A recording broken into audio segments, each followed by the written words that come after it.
This afternoon I installed the Aeroflow, I believe it's called, yeah, Aeroflow light protector. It's I don't know how I feel about these little adhesive 3M pieces, but I understand the reasoning for it, so you can take it off and clean it and snap it back on. It's got these little standoffs. It's a lot thicker than I thought it was going to be. As you can see, the thickness, it's pretty thick. It's about the same as the windshield, man. You know, so I'm sure it'll take a pretty good beating.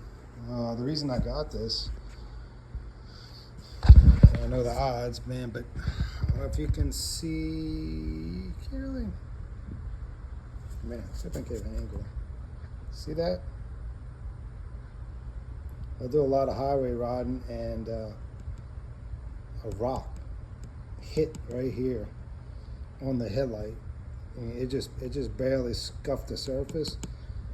But I mean, these headlight assemblies, man, I'm sure it's I think the whole assembly is a little over $2,000 or something, but I don't know how much it would be just to change the lens, or even if you can do that. So, yeah. So I figure I got this. You know, might save me some money one day. But I'll make another post later on. I don't know how it's gonna work. I got it pretty damn lined up. I mean, maybe like a little nuts hair right off of here, you know.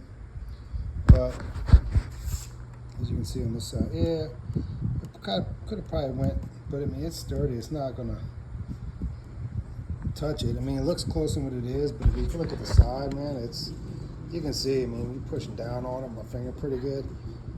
It's still a good bit away from the bike, all the way around. So I don't know. I guess let me know your thoughts. But I'll see how it works, you know. Like I said, I don't know if I like, you know, these dots, you know. It doesn't look as clean looking, but I do ride this bike a lot on the highway, and I don't know. But yeah, when that rock hit, I heard it go tap. So anyway, y'all ride safe. Later.